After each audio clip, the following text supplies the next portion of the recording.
হরে কৃষ্ণ। আগামী 30শে এপ্রিল বুধবার পবিত্র অক্ষয় তৃতীয়ার দিন। বছরে 365 দিনের মধ্যে 4 দিনকে সব থেকে শ্রেষ্ঠ বলা হয়েছে।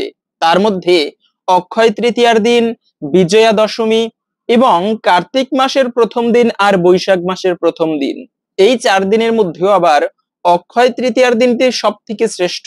তো এই শুভ দিনে আপনারা কিছু করেন কিংবা না করেন, সামান্য এই একটি জিনিস বাড়িতে ক্রয় করে নিয়ে আসুন। এই অক্ষয় তৃতীয়ার দিনে কিছু জিনিস বাড়িতে ক্রয় করাকে অত্যন্ত শুভ এবং মাঙ্গলিক বলা হয়েছে। এতে সংসারে লক্ষ্মী বৃদ্ধি হয়, সংসারের দারিদ্রতা দূরীভূত হয়। খুবই গুরুত্বপূর্ণ প্রসঙ্গ আজকের এই পর্বে আমরা জানার চেষ্টা করব। পাশাপাশি শাস্ত্রে এই অক্ষয় তৃতীয়ার বিশেষ মাহাত্ম্য কথা বর্ণনা করা হয়েছে। আমাদের সকলেরই আজকের এই গুরুত্বপূর্ণ তথ্যগুলো জানা প্রয়োজন। সকলকে স্বাগতম জানাচ্ছি আমাদের এই ধর্মীয় তথ্যমূলক চ্যানেলে। আমরা চেষ্টা করি এরকমই সনাতন ধর্মের ধর্মীয় তথ্যগুলোকে আপনাদের সাথে উপস্থাপন করতে, শেয়ার করতে। তাই আসুন আগামী কিছুক্ষণ সময় একসঙ্গে ধৈর্য ধরে আজকের এই গুরুত্বপূর্ণ তথ্যগুলো জেনে নেই। আশা করছি আজকের এই তথ্যগুলো আপনাকে অবশ্যই সমৃদ্ধ করবে। ভালো লেগে থাকলে অবশ্যই একটা লাইক করে কমেন্টে আপনার ইষ্ট দেবতার নামটি অথবা জয় শ্রীকৃষ্ণ ভগবানের জয় একবার হলেও লিখে যাবার অনুরোধ জানাচ্ছি। দেখেন, এই অক্ষয় তৃতীয়ার দিনটি এত কেন গুরুত্বপূর্ণ। এই দিনে আপনি যে কোনো ধরনের শুভ কাজ করতে পারেন। যে কোনো ধরনের শুভ কাজ, যেমন এই যে গৃহে প্রবেশ অনুষ্ঠানের জন্য আলাদা দিন থাকে, বিবাহ করার জন্য আলাদা দিন থাকে পঞ্জিকা অনুসারে। কিন্তু বলা হয়েছে এই অক্ষয় তৃতীয়ার দিন এমনই একটা শুভ দিন যে দিনে যে কোনো প্রকার ধর্ম কাজ আপনারা করতে পারেন। তাই বছরে 4টি দিনের মধ্যে একটা সর্বশ্রেষ্ঠ দিন হচ্ছে এই অক্ষয় তৃতীয়ার দিন। এই দিনে অনেক লীলা সংগঠিত হয়েছিল। স্বয়ং ভগবান শ্রীকৃষ্ণ তার পরম ভক্ত সুদামাকে কিন্তু এই দিনেই কৃপা করেছিল। যুধিষ্ঠির মহারাজ তিনি শতাধিক ঋষিকে প্রশ্ন করেছিলেন যে, হে ঋষিবর, এই অক্ষয় তৃতীয়ার দিনটি কেন এত গুরুত্বপূর্ণ? এই দিনে আমরা ধর্ম কাজ করলে কি পুণ্য ফল প্রাপ্ত করতে পারি? তখন সেই শতাধিক ঋষি যুধিষ্ঠির মহারাজকে বলেছিল, এ ধর্মপুত্র যুধিষ্ঠির, শুনে রাখো, জগতে সব থেকে শ্রেষ্ঠ দিন হচ্ছে এই অক্ষয় তৃতীয়ার দিন। এই দিনে যদি কোনো ব্যক্তি সামান্য কোনো ধর্ম কাজও করে, তা অক্ষয় পুণ্য ফল প্রদান করে। এজন্য এই দিনটি, এমনিতে অন্যান্য দিনে আপনি ধর্ম কাজ করলে তাতে পুণ্য সঞ্চয় হবে এবং সেই পুণ্য স্বর্গে গেলে স্বর্গীয় সুখ ভোগ করলে পুণ্যের ক্ষয় হয়ে যায়। কিন্তু হে যুধিষ্ঠির, অক্ষয় তৃতীয়ার দিনে যদি কেউ কোনো ধর্ম কাজ করে, সেই পুণ্য ফলের কোনো কমতি হয় না। এজন্য একবার একটা ব্রাহ্মণ, তিনি কোনো কিছু দান করতো না কাউকে, কিন্তু একবার একটা সেই ব্রাহ্মণের স্ত্রী 1 গ্লাস জল একটা ক্ষুধার্ত ব্যক্তিকে দান করেছিল। এর ফলে সেই পাপিষ্ঠ ব্রাহ্মণ সে নরক থেকে মুক্তি লাভ করেছিল। তাই এ হচ্ছে মূলত বিষয়। এই অক্ষয় তৃতীয়ার দিনটি মহাপুণ্যের এবং সৌভাগ্যের একটা দিন। তাই এই দিনে যে যে ধর্ম কাজ করবেন তা অক্ষয় পুণ্য ফল প্রদান করে। আপনি ভালো কাজ করলেও অক্ষয় ফল প্রাপ্ত করবেন, আবার খারাপ কাজ করলেও অক্ষয় ফল প্রাপ্ত করতে পারবেন। তাই এই দিনে বেশি বেশি ভালো কার্য করা উচিত। এবং আমরা তো সবাই জানি সুদামা কত গরিব ছিল। 2 বন্ধু কৃষ্ণ সুদামা, এরা সবাই একসঙ্গে বসে গুরুকুলে লেখাপড়া করত, বিদ্যা অধ্যয়ন করত। তো এভাবে করে সুদামা ছিল ব্রাহ্মণের ছেলে, আর কৃষ্ণ ছিল রাজপুত্র, সেই দ্বারকাধীশ ভগবান শ্রীকৃষ্ণ তিনি। তো এদিক থেকে সেই সুদামা তিনি ব্রাহ্মণ, লেখাপড়া শেষ করে বাড়িতে এসে বিবাহ করেছেন। স্ত্রীর নাম ছিল সুশীলা। এরা ছিল খুবই গরিব। সুশীলা বলল, দেখো আমরা তো খুবই গরিব, শুনেছি তোমার বন্ধু কৃষ্ণ নাকি খুবই দয়ালু। তো তুমি একটা কাজ করো, কৃষ্ণের কাছে যাও, কৃষ্ণের কাছে গিয়ে আমাদের দারিদ্রতার কথা জানাও। আশা করি তোমার বন্ধু আমাদের দারিদ্রতা দূর করে দিবে। ঠিক আছে, সুদামা কি করবে, গেল কৃষ্ণের কাছে। কিন্তু ওই কৃষ্ণের কাছে গিয়েছে, বন্ধু এমন আপ্যায়ন করেছে, অনেকদিন পরে বন্ধুর সাথে দেখা হয়েছে, তখন বলতে ভুলে গিয়েছে সুদামা যে, কৃষ্ণ আমরা খুবই গরিব রয়েছি। অথচ সুদামা যখন বাড়িতে এসেছে, এসে আর চিনতে পারছে না আমার বাড়ি এভাবে হলো কিভাবে। মানে সুদামার বাড়ি অট্টালিকা হয়ে গিয়েছে, সেখানে তার ভাঙা কুটির নেই, সেখানে সেই মানে পাতার ছাউনি নেই, সেটা বিশাল অট্টালিকায় পরিণত হয়েছে। তার স্ত্রী বলল যে, তুমি বেরিয়েছো যখনই, তখনই আমি ঠাকুর পুজোয় বসেছি, হঠাৎ কিভাবে পরিবর্তন হলো আমি নিজেও বুঝতে পারিনি। সুদামা বলল, দেখেছো, আমি ভগবানের কাছে চাইনি, কৃষ্ণের কাছে বলিনি, কিন্তু তথাপিও ভগবান শ্রীকৃষ্ণ আমাদের এই দারিদ্রতা দূরীভূত করে দিয়েছে। তার স্ত্রী বলল, দেখো, এ হচ্ছে ভগবান, ভগবানের কাছে চাইতে হয় না। তাই যারা জীবনে সমৃদ্ধি কামনা করেন, এই অক্ষয় তৃতীয়ার দিনে সেই সুদামাকে ভগবান শ্রীকৃষ্ণ কৃপা করেছিল। আরে ভগবান যাকে কৃপা করে, এই সুদামা তারা গুরুকুলে বিদ্যা অধ্যয়ন করছিল। সেই গুরুকুলে বসে একবার কৃষ্ণ সুবলকে বলল, সুবল, চলো আজকে আমরা আম চুরি করব। ঠিক আছে, আম বাগানে ঢুকলো। সেখানে কৃষ্ণ বলল যে দেখো, প্রতিদিন, মানে সুবল বলল কৃষ্ণকে যে দেখো, প্রতিবার তুমি আমার কাঁধে উঠে আম পারো, তো আজকে আমি তোমার কাঁধে উঠে আম পারবো। ঠিক আছে, সুবল কৃষ্ণের কাঁধে উঠে যখনই ডাল ধরে আম পাড়তে গিয়েছে, পাকার সুমিষ্ট আম, তখনই কৃষ্ণ গা ঝাঁকা দিচ্ছে। আর সুবল তো পড়ে যাবে এমন অবস্থা। সুবল এভাবে করে পড়ে যাচ্ছে, আবার কৃষ্ণের মাথার চুল ধরছে। তখন সুবল বলতে লাগলো, কৃষ্ণ এভাবে করে না, আমি তো পড়ে যাব। তখন কৃষ্ণ বলতে লাগলো যে বন্ধু, তুমি চিন্তা করো না, আমি যাকে ধরি তার পড়ে যাওয়ার সম্ভাবনা নেই। ব্যক্তি আমাকে ধরলে তার পড়ার সম্ভাবনা আছে, কিন্তু আমি যদি কাউকে একবার ধরি, তার পড়ে যাবার সম্ভাবনা কখনো নেই। এটা তো সুবল বুঝতে পারছে না, কৃষ্ণের বন্ধু। কিন্তু এখান থেকে বৈষ্ণব টিকাকারেরা বলে গিয়েছেন, দেখো, কৃষ্ণ বলে দিচ্ছে, জগতে তুমি আমার কৃপা পেতে চাইলে সহজে আমার কৃপা লাভ করা যায় না, দুঃখ ভোগ করতে হতে পারে। কিন্তু আমি যাকে কৃপা করি, তার জগতের কোনো দুঃখের ভয় থাকে না, সমস্ত অশুভ কেটে যায় তার জীবনের।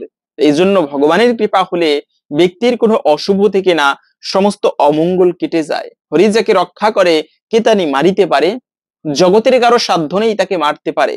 তেমনি একটা মহান গুরুত্বপূর্ণ দিন হচ্ছে সনাতন ধর্মাবলম্বীদের মধ্যে, তা হচ্ছে এই অক্ষয় তৃতীয়ার দিন। শুধু তাই নয়, এই অক্ষয় তৃতীয়ার দিনে কিন্তু সত্য যুগের সূচনা হয়। কলিযুগ, কলি ঘোর তমসাচ্ছন্ন, শাস্ত্রে সুন্দর একটা কথা পাওয়া যায় এরকম, কলি হচ্ছে ঘোর তমসা আচ্ছন্ন, তামসিক গুণে আচ্ছন্ন থাকবে এই কলিযুগ। কলিযুগের শেষে ধর্ম বলে কিছু থাকবে না, মানুষ অধর্ম পথে জীবন যাপন করবে, গুটি কয়েক লোক থাকবে ধর্মপ্রাণ।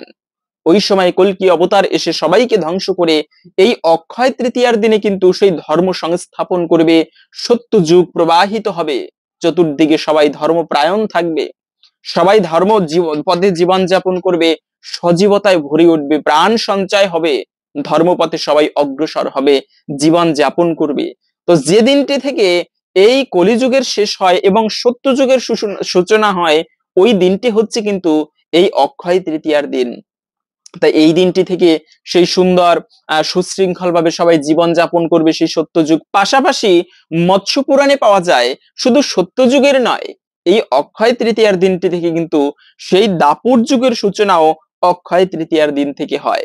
এবং পঞ্চপাণ্ডব যখন সেই বনবাসে ভ্রমণ করতেছিল, ওই সময় সূর্যদেব তিনি প্রসন্ন হয়ে মা পার্বতীকে একটা অক্ষয় পাত্র প্রদান করেছিল। সেই অক্ষয় পাত্র মা পার্বতীকে এই অক্ষয় তৃতীয়ার দিনে সূর্যদেব তিনি দান করেছিল। এই পাত্রের বিশেষত্ব হচ্ছে যে যতক্ষণ পর্যন্ত এই পাত্র থেকে দ্রৌপদী খাবার গ্রহণ না করে পেট ভরে, ততক্ষণ পর্যন্ত ওই খাবার দিয়ে হাজার হাজার লক্ষ লক্ষ যত ভক্ত হবে সবাইকে খাবার দেওয়া পরিবেশন করা যাবে, কমতি হবে না। কিন্তু যদি একবার ওই পাত্র থেকে দ্রৌপদী পেট ভরে ভোজন করে, তবে আর ওখান থেকে ওই দিনে খাবার বেরোবে না। এই ছিল সেই অক্ষয় পাত্রের মাহাত্ম্য। তো এই দ্রৌপদী সেই সূর্যদেবের থেকে এই যেদিনে অক্ষয় পাত্র প্রাপ্ত করেছিলেন, সেই দিনটি ছিল মূলত এই পবিত্র অক্ষয় তৃতীয়ার দিন। এজন্য এই দিনটি আরো বেশি গুরুত্বপূর্ণ, আরো বেশি মহিমাপূর্ণ। তবে একটা দুঃখের বিষয় হচ্ছে, এই অক্ষয় তৃতীয়ার দিনেই কিন্তু সেই দ্রৌপদীর বস্ত্রহরণ করা হচ্ছিল। এবং দ্রৌপদী এই অক্ষয় তৃতীয়ার দিনে এজন্য দান করাকেও বিশেষ মাহাত্ম্যপূর্ণ বলা হয়েছে। যে কোনো ধর্ম কাজ করেন না কেন, দান করা, বিশেষ কিছু শুভ জিনিস ক্রয় করা, এমনকি ধর্ম কাজ করা, যে কোনো ধরনের ধর্ম, যাগ যজ্ঞ বিবাহ আদি সমস্ত কিছু অক্ষয় পুণ্য ফল প্রদান করে। তাই এই দিনে অনেক কিছু দান করার কথা বলা হয়েছে, তার মধ্যে প্রথমত হচ্ছে বস্ত্র দান করা। কেননা দ্রৌপদী যখন বস্ত্রহরণ হচ্ছিল, দ্রৌপদীর প্রথমে ভেবেছে আমার পঞ্চ স্বামী রয়েছে, তারা আমাকে রক্ষা করবে। এরপরে দেখলো তারা রক্ষা করতে পারবে না, তারপরে তাকিয়ে থাকলো সেই গুরুদেব দ্রোণাচার্যের দিকে, পিতামহ ভীষ্ম, তারাও রক্ষা করতে পারলো না। শেষ পর্যন্ত দ্রৌপদী বুঝতে পারলো এরা কেউ আমাকে রক্ষা করতে পারবে না। তখন দুই বাহু উঁচু করে গোবিন্দকে ডাক দিল। গোবিন্দকে ডাকতে দেরি ভগবান কাপড় দিতে দেরি নেই। এত কাপড় দিয়েছিল যা দুঃশাসন টেনে শেষ করতে পারেনি, মূর্ছা পড়েছে, মানে অজ্ঞান হয়ে গিয়েছে। তখন পুণ্যবালী দ্রৌপদীকে কৃষ্ণ এত কাপড় দিয়েছিল। দ্রৌপদী কোনো একদিন কৃষ্ণের কনিষ্ঠ আঙুল কেটে গিয়েছিল। দ্রৌপদী তার কাপড়ের আঁচল ছিঁড়ে একটুকু কাপড় কৃষ্ণের কনিষ্ঠ আঙুলে বেঁধে দিয়েছে। আর এই যে পুণ্য হয়েছে, এই পুণ্য বলে দ্রৌপদীকে সেই বস্ত্রহরণের সময় এত কাপড় দিয়েছে। এই দানের প্রতিদান স্বরূপ ভগবান। ভগবানকে দান করলে আমরা ভাবি, আরে আমি তো গরিব আছি, আমার কি ভগবানের মন্দিরে দান করার সামর্থ্য আছে, না আমি দিতে পারবো না এবছর দান। কিন্তু মনে রাখবে, দান 1 টাকা করলে এটি মহাপুণ্যের দান। দানের মাধ্যমে ধন কখনো কমে না, বরঞ্চ বৃদ্ধি পায়। এইটুকু কাপড় দ্রৌপদী দিয়েছিল, তার ফলে দ্রৌপদীর এত বস্ত্র হয়েছিল যা দুঃশাসন টেনে শেষ করতে পারেনি। এজন্য মূলত আপনার যেরকম সামর্থ্য রয়েছে, এই অক্ষয় তৃতীয়ার দিনে যে কাজটি ভুলেও করা উচিত নয়, তার মধ্যে প্রথমত হচ্ছে কখনো বাড়ি থেকে যেন কোনো অতিথি বিনা বা খালি হাতে ফিরে না যায়। এটি কিন্তু সব থেকে অশুভ এবং অমঙ্গলের বলা হয়েছে। আপনার সাধ্য মতো বাড়িতে কোনো অতিথি আসেছে, 1 গ্লাস জল দিতে পারেন, আর কোনো সামর্থ্য নেই, তবে ওই 1 গ্লাস জল দিয়ে হলেও তাকে আপ্যায়ন করুন। যেন বিনা আপ্যায়নে কোনো দারিদ্র ব্রাহ্মণ করে অতিথি খালি আপ্যায়নে ফিরে না যায়। এতে কিন্তু সেই গৃহস্থের অকল্যাণ হয়। অতিথি দেবো ভব, অতিথি হচ্ছে দেবতা তুল্য। জানি না কোন দিন কোন অতিথি রূপে হয়তোবা ভগবান নারায়ণ তোমাকে পরীক্ষা করতে আসতে পারে। তাই সবসময় প্রস্তুত থাকা উচিত গৃহস্থদের অতিথি সেবা করা, এটি পরম ধর্ম, অতিথি সেবা। তো অন্ততপক্ষে এই অক্ষয় তৃতীয়ার দিনে আপনারা দান করবেন। গরিব কোনো ব্রাহ্মণদের, কোনো বৈষ্ণবদের, অথবা ছোট্ট কুমারী মেয়েদের আপনি বস্ত্র দান করতে পারেন। এই বস্ত্র দান করাও মহাপুণ্যের দান বলা হয়েছে। এই যে যাগযজ্ঞ করাবার আগে পুরোহিতকে বরণ করতে হয়, এটার নিয়ম রয়েছে শাস্ত্রে, এবং সেই পুরোহিত বরণে বলা আছে বস্ত্র দিতে হয়। দ্বিতীয়ত হচ্ছে আপনারা গীতা দান করতে পারেন। মনে রাখবে, শাস্ত্রে বলা আছে গঙ্গায় স্নান করলে মানুষের পাপ বিদূরিত হয়, কিন্তু কোনো ব্যক্তি যদি গীতারূপী অমৃত জলে একবার অবগাহন করে, তবে তার জন্ম জন্মান্তরের মলিনতা নাশ হয়ে যায়। এজন্য মূলত এই গীতা শাস্ত্র অধ্যয়ন করা। এই অক্ষয় তৃতীয়ার দিনটি আরো মাহাত্ম্যপূর্ণ। স্বয়ং ব্যাসদেব তিনি অক্ষয় তৃতীয়ার দিনটি থেকে এই মহাভারত রচনা শুরু করেছিলেন। গণেশের মাধ্যমে এই মহাভারত রচনা করা হচ্ছিল। এই অক্ষয় তৃতীয়ার দিনে সেই মহাভারত লিপিবদ্ধ করা শুরু হয়েছিল, কিন্তু এজন্য এই দিনটি আরো বেশি মাহাত্ম্যপূর্ণ। এবং সেই মহাভারতের এই ভীষ্ম পর্বের 25 থেকে 42 অধ্যায়, এই 18টি অধ্যায় ভগবান শ্রীকৃষ্ণের মুখনিসৃত বাণী আমাদের জীবনের অন্তিম পথের পাথেয় শ্রীমদ্ ভগবদ গীতা, এই উপনিষদ আমরা পেয়ে থাকি। তো তাই মূলত এই দিনে আপনারা গীতা দান করতে পারেন। শাস্ত্রে বলা আছে যে মলিনে মোচনাম পুংসম জল স্নানাম দিনে দিনে গীতামৃত স্নানাম সংসার মল নাশনাম। সংসারের সমস্ত মল নাশ হয়ে যায়। এই সাংসারিক দুঃখ জর্জরিত জীবন ক্লেশ থেকে সে ব্যক্তি অতিক্রম করতে পারে যে ব্যক্তি প্রতিদিন গীতারূপী অমৃত জলে অবগাহন করে বা স্নান করে। তো প্রত্যেকের আমাদের প্রতিদিন গীতা পাঠ করা উচিত। এবং এই দিনে শুধু পাঠ নয়, আপনারা অবশ্যই এই দিনে সকালবেলা খুবই ভোরে ভোরে ঘুম থেকে উঠবেন। বেশি বেলা করবেন না। আমরা অলস, বেশি বেলা করে ঘুমিয়ে থাকি, কিন্তু অন্ততপক্ষে শুভ দিনে বেশি বেলা করে ঘুমানো উচিত নয়। তাড়াতাড়ি ঘুম থেকে উঠে শয্যা ত্যাগ করে ঠাকুরের পুজো দিবেন। এই দিনে আপনি কিছু করেন কিংবা না করেন, অবশ্যই প্রত্যেকে আপনার ইষ্টদেবের পুজো দিবেন। হয়তোবা আপনার ইষ্টদেব প্রভু শিব, অথবা কারো ইষ্টদেব হতে পারে ভগবান শ্রীকৃষ্ণ, কেউ বা গৌরনিতাইয়ের পুজো করে। যে যার পুজো করেন, প্রত্যেকে আপনারা ইষ্টদেবের পুজোটা বিশেষভাবে দিবেন। এতে ভগবান অত্যন্ত প্রসন্ন হয়। আমরা ব্রাহ্মণ দিয়ে পুজো করাই, দেবদেবীর পুজো, ইষ্ট পুজো, কিন্তু মনে রাখবে কোনো ব্রাহ্মণ নয়, নিজের হাতে ঠাকুর পুজো করবেন। কেননা নিজের হাতে ঠাকুর পুজো করলে এতে ভগবান বেশি প্রসন্ন হয়। হয়তো বা একটুকু ভুল ত্রুটি হবে, কিন্তু নিজের হাতে পুজো করলে, ভক্তি শ্রদ্ধার সহিত ভালোবেসে পুজো করলে, এতে ইষ্টদেবের কৃপা বেশি করে লাভ করা যায়।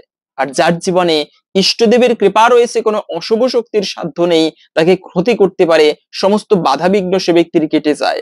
এজন্য মূলত অন্ততপক্ষে এই অক্ষয় তৃতীয়ার দিনে হলেও আপনারা অবশ্যই চেষ্টা করবেন ঠাকুর পুজোটা সকালবেলা নিজের হাতে দিবেন এবং গীতা শাস্ত্র দান করবেন। শাস্ত্রে এরকম পাওয়া যায় গীতার মাহাত্ম্যে, যদি কোনো ব্যক্তি 100 গীতা দান করতে পারে তবে তার পিতৃপুরুষ শতকুল পর্যন্ত উদ্ধার প্রাপ্ত হয়। এতটা গুরুত্বপূর্ণ দান এই গীতা দানকে বলা হয়েছে। তবে একটা ভুল কাজ আমরা করি কি, গীতা দান করি আমরা, এরকম দেখা যায় অনেকে আমাদের গ্রামে গঞ্জে, যে গীতা আমরা দান করি কিন্তু এমন গীতা যা হচ্ছে ছোট্ট চটি গীতা, যার অর্থও দেওয়া থাকে না।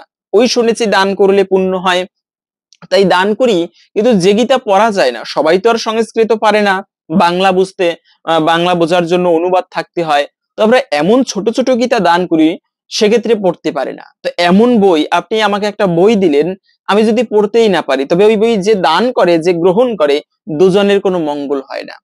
তো এই জন্য গীতা দান করবে এমন গীতা যা পড়তে পারে বা অনুবাদ রয়েছে সুন্দর, অল্প কয়েকটা, 100 গীতা দান করতে হবে না, 5টা গীতা দান করি আমরা যা অপরে পড়তে পারে।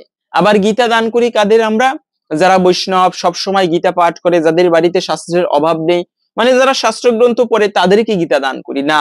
যারা গীতা পড়ে না, ছোট্ট ছোট্ট যারা স্টুডেন্ট রয়েছে, ছাত্রছাত্রী, ওদেরকে গীতা দান করুন এবং বুঝিয়ে বলে দিন প্রতিদিন। এটি আমরা গীতা সেই মন্দিরে রাখি, মন্দিরে রাখার দরকার নেই, বইয়ের টেবিলে থাকবে, প্রতিদিন একটা করে শ্লোক, একটা অনুবাদ পাঠ করবে বই পড়ার আগে সকালবেলা। এই কার্যটুকু করলে এতেও আশা করি কোনো না কোনো একদিন ভগবান শ্রীকৃষ্ণের কৃপা প্রাপ্ত করতে পারবে। জীবনে কোনো না কোনো একদিন এই গীতা জ্ঞান তার কাজে লাগবে। খুবই গুরুত্বপূর্ণ বিষয় বলা হয়েছে এজন্য গীতা দানকে। জগতে যত প্রকার দান রয়েছে তার মধ্যে আমি বলবো সর্বশ্রেষ্ঠ দান হচ্ছে এই গীতা দান করা, এটি খুবই গুরুত্বপূর্ণ। এবং আর একটা বিষয় হচ্ছে, এই অক্ষয় তৃতীয়ার দিনে কিন্তু গঙ্গা স্নান করার কথা বলা আছে। কেন? কারণ এই যে সগর রাজের, আমরা অনেকে এই কাহিনীটা জানি, আবার অনেকে জানি না। সগর রাজের 60,000 পুত্র তারা সেই কপিল মুনির অভিশাপে ভস্ম হয়ে গিয়েছিল। সগর রাজা তিনি অশ্বমেধ যজ্ঞ করাচ্ছিল, তো সেখানে ইন্দ্রের ভয় হলো কি, যে সগর রাজা যদি অশ্বমেধ যজ্ঞ করায় এতে আমার ইন্দ্র পদ হয়তো বা নিয়ে নেবে। তাই এই ইন্দ্র হচ্ছে বুদ্ধি করে সগর রাজের যে অশ্বমেধ যজ্ঞের ঘোড়া, তাকে বেঁধে রেখেছে কপিল মুনির আশ্রমে। আর সগর রাজা ছিল প্রতাপশালী রাজা, সে তার 60,000 পুত্রকে লাগিয়ে দিল, কোথায় রয়েছে আমার সেই অশ্ব, তোমরা খুঁজিয়ে আনো। খুঁজতে খুঁজতে তারা দেখতে পেল কপিল মুনির আশ্রমে সেই ঘোড়া রয়েছে। এই দেখেই তো তারা কপিল মুনিকে চোর ভেবে তাকে গালিগালাজ করতে লাগলো, অকথ্য ভাষায় কথোপকথন করতে লাগলো। কপিল মুনির ধ্যান ভেঙে গেল, তিনি এই খারাপ ভাষা সহ্য করতে না পেরে অভিশাপ দিল, মূর্খের দল, তোমরা এক্ষুনি ভস্ম হয়ে যাও। এরপরে সেই সগর রাজের 60,000 পুত্র তারা বর্ষ হয়ে সূক্ষ্ম শরীরে অবস্থান করতে লাগলো। এবং কপিল মুনি গিয়ে মানে কপিল মুনির কাছে গিয়ে সগর রাজা ক্ষমা চাইলো। তখন সগর রাজা বলল, দেখো তোমার এই 60,000 পুত্র তারা উদ্ধার পাবে, তুমি একটা কাজ করো কি, গঙ্গাকে যদি আহ্বান করে এই পৃথিবীতে আনতে পারো, সেই গঙ্গায় ওরা স্নান করলে ওরা মুক্তি লাভ করতে পারবে। এরপরে মূলত গঙ্গা তখন এই পৃথিবীতে ছিল না, সগর রাজা তপস্যা করেছে, তার পুত্র অংশুমান তপস্যা করেছে, তাতেও গঙ্গা দেবী সন্তুষ্ট হয়নি। সবশেষে তাদেরই বংশধর ভগীরথ তপস্যা করেছে। এই ভগীরথের তপস্যা বলে সেই মানে বৈকুণ্ঠ থেকে গঙ্গা দেবী এই মর্তে এসেছেন, তারও কাহিনী রয়েছে। প্রথমে তার স্রোত সেই জটার মধ্যে ধারণ করেছে প্রভু শিব, এরপরে সেই গঙ্গা দেবী এই অক্ষয় তৃতীয়ার দিনে, মূলত বৈশাখ মাসের অক্ষয় তৃতীয়ার দিনে গঙ্গা দেবী পৃথিবীতে আগমন করেছেন। এজন্য এই পৃথিবীতে যত তীর্থ বিদ্যমান সব থেকে শ্রেষ্ঠ তীর্থ হচ্ছে এই গঙ্গা দেবী। আর যেহেতু এই অক্ষয় তৃতীয়ার দিনে গঙ্গা দেবী মর্তে আগমন করেছেন, সেজন্য অনেক হাজার হাজার ভক্তগণ এই গঙ্গায় ভক্তি এবং শ্রদ্ধার সহিত স্নান করবে। যদি আপনার বাড়ি গঙ্গার পাশে হয়ে থাকে সেক্ষেত্রে অবশ্যই ভক্তি ভরে গঙ্গায় স্নান করবেন। গঙ্গায় গিয়ে আমরা স্নান করি, কিন্তু মনে রাখবে থুথু ফেলবে না, ময়লা করবে না, নোংরা করবে না গঙ্গা।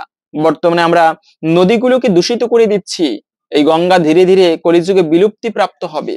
তাই গঙ্গা যেন বাঁচিয়ে রাখি আমরা, গঙ্গায় কোনো নোংরা আবর্জনা ফেলা উচিত নয়, থুতু ফেলা উচিত নয়। বিদেশে তারা নদীকে কত মানে সূচি রাখার চেষ্টা করে, পবিত্র রাখার চেষ্টা করে, কোনো নোংরা আবর্জনা ফেলতে দেয় না। এমন নিয়ম আমাদের দেশেও হওয়া উচিত। আশা করি ধীরে ধীরে আমরা সবাই আরো ভালোভাবে গঙ্গাকে রক্ষা করার চেষ্টা করব। তো যাই হোক, মূলত আপনারা যদি গঙ্গা নদীর পাশে হয় সেক্ষেত্রে গঙ্গায় স্নান করবেন, কিন্তু যাদের বাড়ি দূরে গঙ্গা নদীর পাশে নেই সেক্ষেত্রে কিভাবে গঙ্গায় স্নান করতে পারেন, সেক্ষেত্রেও শাস্ত্রে বিধান রয়েছে। যে ব্যক্তি স্নান করার সময় 3 বার গঙ্গা নাম উচ্চারণ করে, গঙ্গা গঙ্গা গঙ্গা, এভাবে উচ্চারণ করে যে ব্যক্তি গঙ্গা দেবীকে মনে মনে স্মরণ করে স্নান করে, সে ব্যক্তিও গঙ্গা স্নানের সমান ফল প্রাপ্ত করতে পারে। তাই এই দিনে আপনারা সেই গঙ্গা স্নান করবেন। এবং আর একটা বিষয় হচ্ছে, অনেকে বলে থাকে যে পরিবারে দারিদ্রতা রয়েছে, অশুভ রয়েছে, বাচ্চাদের রোগ ব্যাধি ছাড়েই না, সেক্ষেত্রে কি কোনো উপায় আছে নাকি? আমরা অনেক সময় তন্ত্র মন্ত্র প্রয়োগ করি, তান্ত্রিকের কাছে যাই, তাবিজ কবচ বাঁধি। এই তাবিজ কবচ কখনো ভালো নয়। তবে তারপরে আপনারা তন্ত্রবিদ্যা নয়, আপনারা ভগবানের সুন্দর একটি উপায় রয়েছে। এই অক্ষয় তৃতীয়ার দিনে আপনারা ভগবান বিষ্ণুর 1,000 নাম পাঠ করবেন। এই দিনে যে যত বেশি কৃষ্ণ নাম করবে, বিষ্ণু নাম করবে, সে তত বেশি বিষ্ণুর কৃপা লাভ করতে পারবে। এবং এই বিষ্ণু নাম 1,000 বিষ্ণু নাম রয়েছে, মহাভারতে পাওয়া যায়। যে ব্যক্তি প্রতিদিন এই বিষ্ণু নাম উচ্চারণ করে 1,000 নাম, তার মনস্কামনা পূর্ণ হয়। অন্তত পক্ষে আপনারা এই অক্ষয় তৃতীয়ার দিনে সেই 1,000 বিষ্ণু নাম ভক্তি এবং শ্রদ্ধার সহিত পাঠ করবেন। পাঠ করার সময় আপনারা 1,000 তুলসী পত্র বিষ্ণুকে মানে নিবেদন করতে পারেন। এর ফলে ভগবান অত্যন্ত প্রসন্ন হয়। এবং এই নিবেদন করা শেষে আপনি আপনার যদি কোনো মনস্কামনা থাকে, তা সেই ভগবান বিষ্ণুকে জানাতে পারেন। এর ফলে একটুকু হলেও আশা করি সেই মনস্কামনা পূর্ণ হয়ে থাকে। এভাবেই করে আপনারা 108টা তুলসী পত্র ভগবানকে দান করতে পারেন। তো এখন আমরা জেনে নিচ্ছি ভিডিওর মূল প্রসঙ্গ। এই দিনে যে বিষয়গুলো আমাদের বাড়িতে ক্রয় করে আনা উচিত, এতে অখণ্ড সৌভাগ্য প্রাপ্তি হয়। বিশেষ করে যদি কিছু কিনতে পারেন কিংবা না পারেন এই দিনে, তবে স্বল্প টাকায়, এতে বেশি টাকার খরচ হবে না, অল্প টাকায় এই একটি জিনিস বাড়িতে ক্রয় করে আনবেন। এতে অত্যন্ত শুভ বলা হয়েছে। দেখেন, আমরা অন্যান্য দিন পালন করতে না পারলেও বিশেষ কিছু শুভ দিন আমাদের একান্ত ভক্তির সহিত পালন করা উচিত। এতে জীবনে মঙ্গল সাধিত হয়। ওই সিম কোম্পানিগুলো যেরকম কিছু অফার দেয় যে আজকে এই পূজার সময় আপনি 100 টাকা ফোনে ভরবেন, আপনি 10 জিবি ফ্রি পাবেন, এরকম করে কিছু অফার দেয়। ভগবানও তেমনি আমাদের জন্য কিছু ছাড় দিয়েছেন। যেমন এই অক্ষয় তৃতীয়ার দিনে ধর্ম কাজ করলে অক্ষয় ফল লাভ করা যায়। তবে তার পূর্বে শাস্ত্রে এই অক্ষয় তৃতীয়ার বিশেষ মাহাত্ম্য কথা বর্ণনা করা হয়েছে। আসুন আমরা প্রত্যেকেই কিছুক্ষণ সময় ধৈর্য ধরে এই অক্ষয় তৃতীয়ার বিশেষ মাহাত্ম্য কথা শ্রবণ করি। এই দিনে আপনি শাস্ত্র কথা পাঠ করবেন, এটিও অত্যন্ত মঙ্গলময়। আরে বলা হয়েছে, প্রলয়ম হি গবাশান্তি শ্রীমদ ভাগবতীর ধানে। প্রলয়কালেও যদি উপস্থিত হয় কিন্তু সেখানে শাস্ত্র কথা পাঠ করা হয়, সেই প্রলয় পর্যন্ত দূরে পলায়ন করে। তাই প্রত্যেকে আপনারা যারা এই দিনে ব্রত করবেন কিংবা না করবেন, সকলেই ভক্তি ভরে এই অক্ষয় তৃতীয়ার বিশেষ মাহাত্ম্য কথা শ্রবণ করবেন। তো এরপরে আমরা ভিডিওর মূল প্রসঙ্গ জেনে নিচ্ছি। অক্ষয় তৃতীয়ার মাহাত্ম্য কথা। প্রতি বছরের বৈশাখ মাসের শুক্লপক্ষের তৃতীয়া তিথিটিকে বলা হয় অক্ষয় তৃতীয়া। এই তিথিকে অক্ষয় তৃতীয় বা পরশুরাম জয়ন্তীও বলা হয়। এটি একটি বছরের মাহাত্ম্যপূর্ণ দিন। বৈশাখ মাসের এই বিশেষ দিনে দেখা গিয়েছে নানাবিধ মহতি কর্মের সূচনার পরম্পরা। আমাদের অতীত ইতিহাস অবলোকন করলে এমন সব গুরুত্বপূর্ণ ঘটনা এই দিনে ঘটতে দেখা যায়, যার পরিণামস্বরূপ আজও ক্ষয়হীন হয়ে সময়ের স্রোতের সঙ্গে নিরবধি বয়ে চলেছে। তাই আবহমান কাল থেকে এই দিনে অনুষ্ঠিত যে কোনো শুভ কার্যানুষ্ঠানের পুণ্য ফল অক্ষয় হয়ে থাকে। অক্ষয় তৃতীয়া আখ্যাটিতেই সার্থক। এই তিথিতে যে বাস্তবিকই অক্ষয়, তার প্রমাণস্বরূপ অতীতে পুরাণে যে সমস্ত ঘটনাবলী ঘটেছে তার বিবরণী পাওয়া যায়। যেমন এই তিথি থেকে সত্যযুগের সূচনা হয়। শুধু তাই নয়, এই তিথিতে পুণ্যসলীলা ভগবত দেবী গঙ্গা মর্তে অবতরণ করেন। তারপর থেকে নিরবিচ্ছিন্ন ভাবে অক্ষয় জলসম্ভার সমেত মর্তবাসীর জীবনদায়িনী তথা পাপ নাশিনী নদী রূপে আজও পর্যন্ত প্রবাহমানা। এবং এই দিনে ভগবানের 10 অবতারের অন্যতম ষষ্ঠ অবতার ভগবান শ্রী পরশুরাম দেব আবির্ভূত হন অবনী মাঝে। তিনি চিরঞ্জীবী অমর অক্ষয় আয়ু নিয়ে আজও মর্তচারী। তাই এই তিথির আরেক নাম পরশুরাম জয়ন্তী। এবং এই তিথিতেই স্বয়ং ব্যাসদেব মহাভারতের রচনা শুরু করেন। মহাভারতের মধ্যে 25 থেকে 42 অধ্যায় পর্যন্ত 18টি অধ্যায় গীতা ভগবান শ্রীকৃষ্ণের বাণী রয়েছে, যা অনন্তকাল হতে আমাদের ভবসাগর উত্তোলনের অক্ষয় পথ প্রদর্শক। এবং এই তিথিতেই দেবী পার্বতীর অপর রূপ মা অন্নপূর্ণা তিনি আবির্ভূত হয়ে মহাদেবকে অন্ন ভিক্ষা দেন। তারপর থেকে অন্যরূপ অক্ষয় উৎসস্বরূপ দেবী পূজিতা হন। এই তিথিতেই ভগবান শ্রীকৃষ্ণ পরম ভক্ত সখা সুদামা বিপ্র দ্বারকাতে তার প্রাসাদে আসেন নিজের দারিদ্র অবস্থার কথা জানিয়ে কিছু অর্থ সাহায্য লব্ধ হতে। কিন্তু অতিথি দেব ভব এবং ব্রাহ্মণ নিত্য পূজ্য, এই জ্ঞানে শ্রীকৃষ্ণ বিপ্র সুদামাকে যে আতিথেয়তা করেন তাতে মুগ্ধ হয়ে সুদামা তার নিজের দৈন্যাবস্থার কথা মুখ ফুটে বলতে পারেননি। এমনকি কৃষ্ণের প্রাসাদে সম্পদের বৈভব দেখে তার জন্য আনা কাপড়ে বাঁধা সামান্য চাল ভাজাটুকু লজ্জায় আর দিতে পারেনি সুদামা। কিন্তু ভক্তবৎসল ভগবান বাসুদেব যে ভাবগ্রাহী, তিনি ভাবটুকু গ্রহণ করেন। তাই তার নিজেই সেই চাল ভাজা খেয়ে পরম তৃপ্ত হন। আর সুদামা বিপ্র নিজ মুখে কিছু না চাইলেও বাড়িতে ফিরে গিয়ে দেখেন যে তার ক্ষুদ্র কুটিরের পরিবর্তে বৃহৎ অট্টালিকা সেখানে অবস্থান করছে। শ্রী ভগবান অযাচিত করুণা ভরে সবকিছু সাজিয়ে ভরিয়ে দিয়েছেন তার একান্ত প্রিয় সখা তথা ভক্তপ্রবর সুদামাকে। এই লীলার দ্বারা এটাই প্রমাণ হয় যে ভক্তের চাওয়ার অপেক্ষা করেন না ভগবান। হয়তো কি অযাচিত অক্ষয় রূপে তিনি নিজে থেকেই কৃপা করেন তার নিষ্কাম ভক্তের প্রতি। সত্যি তার মতো সুহৃদ, তার মতো পরম বান্ধব আর কি আছেন? দুর্যোধনের নির্দেশে দ্রৌপদীর বস্ত্রহরণ করে দুঃশাসন এই তিথিতেই। কিন্তু দ্রৌপদী যখন পূর্ণ বিশ্বাস সহ শরণাগতির স্বীকার করে আত্মনিবেদন করলেন মনে মনে শ্রীকৃষ্ণের চরণে, তখন ভগবান অনন্ত বস্ত্রের যোগান দিয়ে তার সম্মান রক্ষা করলেন।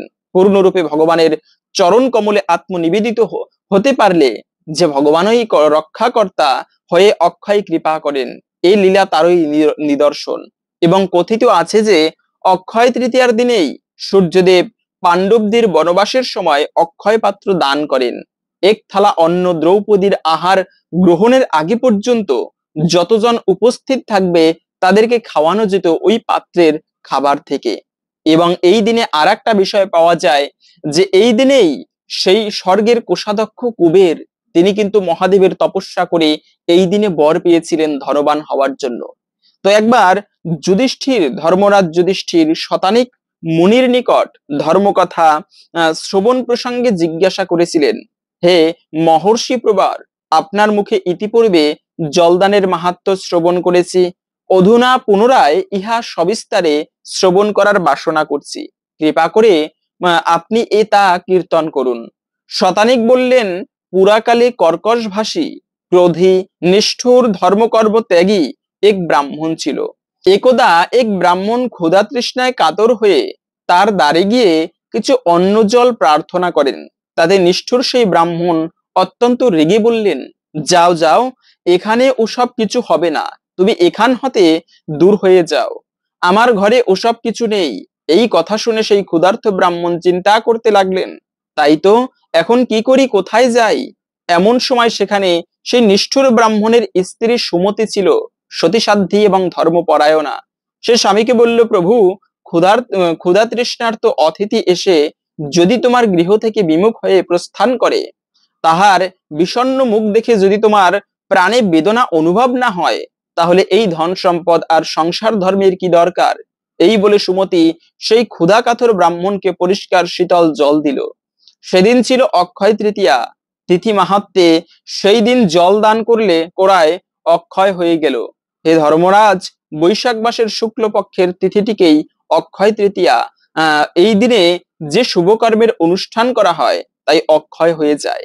এই তিথিতে জলদান করলে অনন্তকাল বিষ্ণুলোকে তার বাস হয়ে থাকে। এই ঘটনার পর ব্রাহ্মণের কালপূর্ণ হলো। তখন যমদূতেরা এসে সেই নিষ্ঠুর ব্রাহ্মণকে বেঁধে যমরাজের কাছে নিয়ে গেল। তখন তৃষ্ণায় সেই ব্রাহ্মণের কণ্ঠতালু শুকিয়ে গেছে। তার উপর যমদূতের উৎপীড়ন সহ্য করতে না পেরে সেই ব্রাহ্মণ বলল, হে ধর্মরাজ, আমার প্রতি আপনার কি আদেশ? আমি ক্ষুধা তৃষ্ণায় কাতর হচ্ছি। যমরাজ তখন যমদূতদেরকে বললেন, তোমরা একে ত্যাগ করো। এই ব্যক্তি খুবই পুণ্যবান। এর পত্নী বৈশাখ মাসের শুক্লা তৃতীয়ায় একজন তৃষ্ণা কাতর ব্রাহ্মণকে জলদান করেছিলেন। এই কথা বলে ধর্মরাজ যম সেই ব্রাহ্মণকে বললেন, হে ব্রাহ্মণ, তুমি গৃহে ফিরে যাও। তোমার পত্নী বৈশাখের অক্ষয় তৃতীয়াতে জলদান করেছিলেন বলেই তোমার নরকবাস হলো না। এই তিথিতে যে যা পুণ্য কাজ করে তা অক্ষয় হয়ে থাকে। তখন সেই ব্রাহ্মণ নরক থেকে মুক্ত হয়ে পরজন্মে পত্নী সহ জনার্দনের আরাধনা করে ব্রতের অনুষ্ঠান দ্বারা বৈকুণ্ঠে গমন করেন। এই ছিল মূলত সেই অক্ষয় তৃতীয়ার বিশেষ মাহাত্ম্য কথা। আশা করি বুঝতে পেরেছেন এই তৃতীয়ায় ধর্ম কাজ করলে আহ, আমাদের কি পুণ্য ফল প্রাপ্ত হয়ে থাকে। এজন্য এই দিনে যে জিনিসগুলি আমাদের বাড়িতে ক্রয় করে আনা উচিত, তার মধ্যে প্রথমত হচ্ছে আপনি চন্দন ক্রয় করতে পারেন। কেননা এই অক্ষয় তৃতীয়ার দিনটি থেকে চন্দন যাত্রা শুরু হয়। চন্দন যাত্রা উৎসব একটি গুরুত্বপূর্ণ উৎসব। ভগবানের কপালে বা ভগবানের অঙ্গে চন্দন লেপন করা হয়। এই গরমের সময় প্রখর গরম পড়ে, ভগবান পর্যন্ত তার শরীর গরম হয়ে ওঠে বৃগ্রহের। তো এজন্য মূলত এই দিন থেকে চন্দন যাত্রা অনুষ্ঠানের সূচনা হয়ে থাকে। তো তাই অনেক অনেক ভক্ত এই দিনে চন্দন লেপন করবে ভগবানের অঙ্গে। আর এই কুজ্জাবরীকে ভগবান শ্রীকৃষ্ণ তিনি এই অক্ষয় তৃতীয়ার দিনে পর্যন্ত কৃপা করেছিলেন। সেই কুজ্জাবরী সেই কংসের সময়ে সে কংসকে কপালে চন্দন লেপন করে দিত। আর কুজ্জাবরী ছিল বারবরিতা, পিঠে ছিল একটা কুজ, কেউ তাকে পছন্দ করতো না। হঠাৎ তিনি চন্দন নিয়ে যাচ্ছেন, পিছন থেকে কৃষ্ণ ডাক দিল, হে সুন্দরী কোথায় যাচ্ছ, দাঁড়াও। কুজ্জাবরী পিছন ফিরে তাকিয়ে রেগে গিয়ে বললেন, কে আমাকে সুন্দরী বলে ডাকছো? যে ব্যক্তি সুন্দরী নয় তাকে যদি আপনি সুন্দরী বলেন, স্বাভাবিকভাবে তিনি রেগে যাবেন। তো সেই কুজ্জাবরী রেগে গেল। কৃষ্ণ বলল যে তুমি রেগে যেও না, আসলেই তুমি সুন্দরী। আমি হচ্ছি এমন ব্যক্তি জগতের বাহিরের সৌন্দর্যকে দর্শন করি না, ব্যক্তির মনের সৌন্দর্যকে দর্শন করি। তুমি আসলেই সুন্দরী। তো তুমি কোথায় যাচ্ছ? বলে, দেখো আমি চন্দন নিয়ে কংসের কাছে যাচ্ছি তার কপালে লেপন করে দিব বলে। বলে, একটু কি আমরাও পেতে পারি ওই চন্দন? কুজ্জাবরী কৃষ্ণকে দেখেই মনে মনে ভালোবেসে ফেলেছিলেন। এই কুজ্জা ছিল পূর্বজন্মের সেই শূর্পণখা, যিনি রামচন্দ্রকে স্বামী রূপে লাভ করতে চেয়েছিল। তো যাই হোক, এরপরে সেই কুজ্জাবরী কৃষ্ণের কপালে সেই চন্দন লেপন করে দিয়েছে। এবং কৃষ্ণ এই যে দান করেছে তাকে চন্দন, এই দানের প্রতিদান স্বরূপ কৃষ্ণ বৃদ্ধাঙ্গুষ্টি দিয়ে সেই কুজ্জাবরীর পা স্পর্শ করেছিল। সাথে সাথে কুজ্জাবরী দিব্য রূপ ধারণ করলো, সুন্দরী হয়ে উঠলো। এ হচ্ছে ভগবান। তো এই দিনে আপনারা বাড়িতে চন্দন ক্রয় করে ভগবানকে সেই চন্দন লেপন করিয়ে দিতে পারেন, দান করতে পারেন। এটি মহা পুণ্যময় একটি সেবা। দ্বিতীয়ত হচ্ছে, আমরা অনেক সময় ঠাকুর পুজো করি, কিন্তু ঠাকুর ঘরের যে জিনিসপত্র বা বাসন কোসন সবকিছু কিন্তু অনেক সময় থাকে না। অনেকের আছে ঘন্টা থাকে না, অনেকের অনেক জিনিস থাকে না। আবার আমরা এইটুকু ছোট্ট ছোট্ট থালা ব্যবহার করি, সন্ধ্যার পরে একটু চিনি ভগবানকে খেতে দেই। এমনটা করা উচিত নয়। ঠাকুর সেবায় কৃপণতা করা উচিত নয়।